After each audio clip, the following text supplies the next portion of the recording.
చూసారా అండి, వేడి వేడి అన్నంలో ఆవకాయే కాకుండా ఇలా కొత్త చింతకాయ పచ్చడి తినేటప్పుడు కూడా చాలా బాగుంటుంది. సో మీరు ఇప్పుడు చూస్తున్నారు హాయ్ అండి.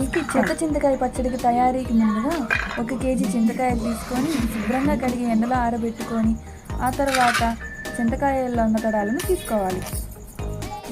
ఇదిగో అండి, 1కి 2 సార్లు చింతకాయలో ఉన్న చెమ్మను చూసి వేసుకోవాలి. ప్రస్తుతానికి మీకు డెమో చూపించడానికి కొన్ని చింతకాయల పచ్చడికి తీసుకున్నాను. వీటిని ఇలా తొడాలు లేకుండా శుభ్రంగా ఎండబెట్టుకొని నీట్గా తీసుకోవాలి. దీనికి సరిపడా ఇవి పచ్చిమిరపకాయలు, ఎండుమిరపకాయలు, 2 స్పూన్ల ధనియాలు, 1/2 స్పూన్ మెంతులు, 1 స్పూన్ ఆవాలు, 1/2 స్పూన్ ఇంగువ తీసుకోవాలి. ఇదిగోండి, కేజీ చింతకాయలు అవసరమైనప్పుడు యూజ్ చేసుకోవడానికి దంచి పక్కన పెట్టుకున్నాము. ఇంతకుముందు మీకు చూపించిన చింతకాయలను బాగా దంచుకోవాలి.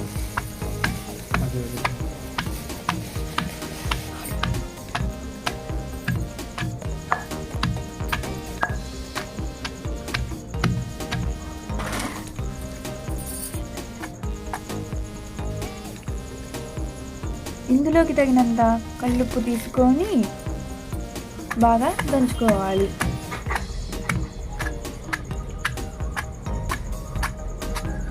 అదేవిధంగా కొంచెం మెదిగిన తర్వాత తగినంత పసుపు వేసుకొని కొద్దిసేపు బాగా దంచుకోవాలి.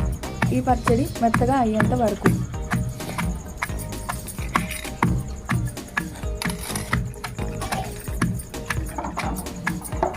ఇలా మెత్తగా దంచుకున్న తర్వాత ఒక బౌన్లోకి తీసుకొని ఆ తర్వాత స్టవ్ ఆన్ చేసుకోవాలి. బాణల్ని పొయ్యి మీద పెట్టి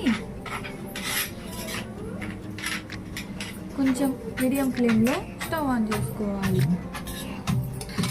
అందులోకి 2 స్పూన్స్ ఆయిల్ వేసుకొని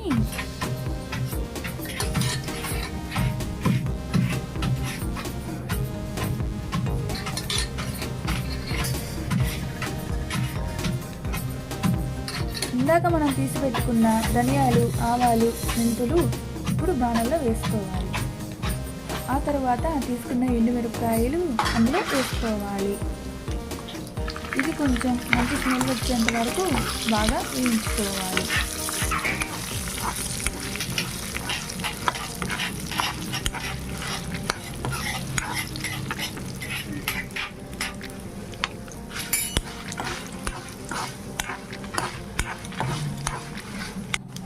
చూసారు కదా అండి, ఈ విధంగా కలర్ వచ్చేంత వరకు వేయించుకోవాలి. ఇదిగోండి, ఈ విధంగా ఇలా సిమ్లో పెట్టుకొని చాలామంది ఇంగువ వాడరండి. మేము బ్రాహ్మిన్స్ కాబట్టి ఇంగువ యూజ్ చేస్తున్నాం. ఇంగువే వాడాలని లేదండి, తెల్లగడ్డలైనా యూజ్ చేసుకోవచ్చు.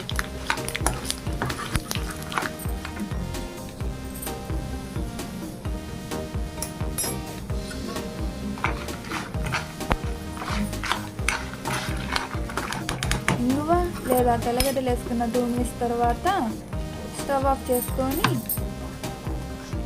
బాణట్లో ఉన్న తిరగమత్త మొత్తాన్ని తీసుకొని రోట్లో వేసుకొని బాగా దంచుకోవాలి.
మరియు ఈ నెలలో శుభ్రంగా తీసి వేసుకోవాలి.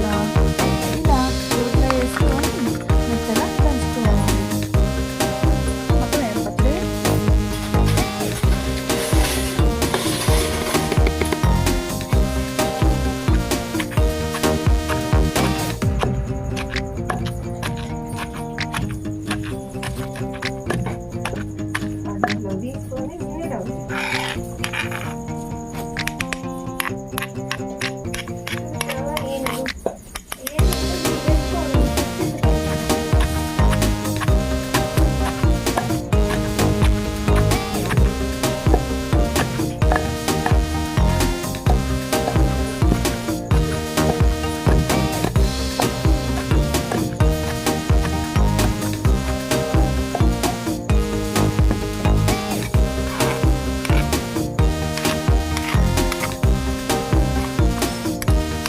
చూసారు కదా అండి. ఇలా దంచుకున్న తర్వాత ఒక బౌల్లో తీసుకొని స్టవ్ వేసుకోవాలి. ఇప్పుడు పొయ్యి మీద బాణలు పెట్టుకొని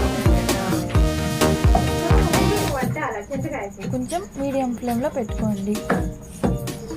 పచ్చడి మరీ ఇంత రుచి కోసం ఇంకొంచెం ఆయిల్ యూస్ చేసినా చాలా బాగుంటుంది. కాకపోతే నేను 3 స్పూన్స్ ఆయిలే యూస్ చేస్తున్నాను. చెప్పాను కదా అండి, ఈ విధంగా మీకు అలవాటు ఉంటేనే ఇంగువ వేసుకోండి.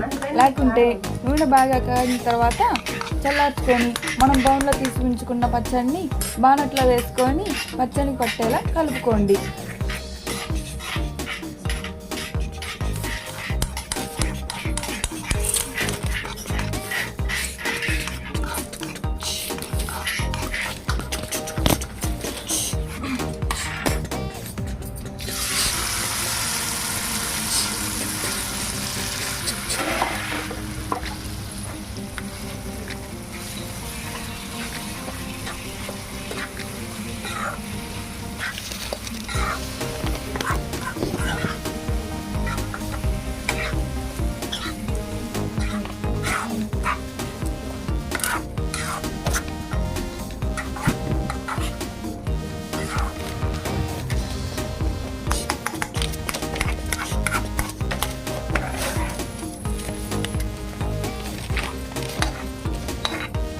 ఇంతేనండి గుమగుమలాడే చింతకాయ పచ్చడి.